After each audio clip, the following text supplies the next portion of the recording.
കള്ളൻ വിജയൻ എന്ന ലേഖന വിവാദത്തിൽ ദേശാഭിമാനിയിൽ നടപടി.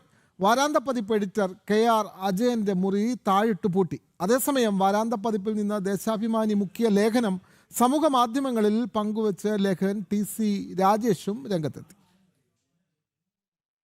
ലേഖന വിവാദത്തിന് പിന്നാലെ കടുത്ത നടപടിയിലേക്കാണ് ദേശാഭിമാനി കടക്കുന്നത്. വാരാന്തപ്പതിപ്പ് എഡിറ്റർ KR അജയനെ ഓഫീസിൽ കയറാൻ ദേശാഭിമാനി അനുവദിച്ചില്ല.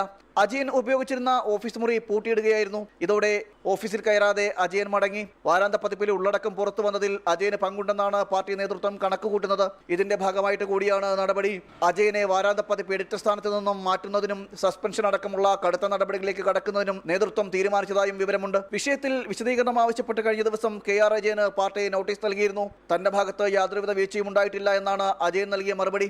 അതേസമയം കള്ളൻ വിജയൻ എന്ന ലേഖനം ലേഖകൻ ഫേസ്ബുക്കിൽ പങ്കുവച്ചു. ലേഖകനായ TC രാജേഷാണ് ലേഖനത്തിന്റെ പൂർണ്ണരൂപം പങ്കുവച്ചത്. തലക്കെട്ടിൽ വന്ന ജാഗ്രത കുറവിന്റെ ഉത്തരവാദിത്തം പൂർണ്ണമായും ഏറ്റെടുക്കുന്നു എന്ന് സൂചിപ്പിച്ചാണ് TC രാജേഷ് ലേഖനം ഫേസ്ബുക്കിൽ പങ്കുവച്ചത്. VS അച്യുതാനന്ദന്റെ 1ാം ചരമവാർഷികത്തോടനുബന്ധിച്ചുള്ള ഓർമ്മക്കുറിപ്പ് അടക്കമുള്ള വാരാന്തപ്പതിപ്പ് പിൻവലിച്ചതാണ് വിവാദത്തിന് കാരണമായത്.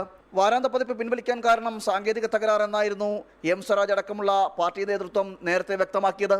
എന്നാൽ കള്ളൻ വിജയൻ എന്ന തലക്കെട്ടോടുകൂടിയ ലേഖനം കൂടി ഉൾപ്പെട്ടതുകൊണ്ടാണ് വാരാന്തപ്പതിപ്പ് പിൻവലിക്കാൻ പാർട്ടി നേതൃത്വത്തെ പ്രേരിപ്പിച്ചത്. ജനം, തിരുവനന്തപുരം.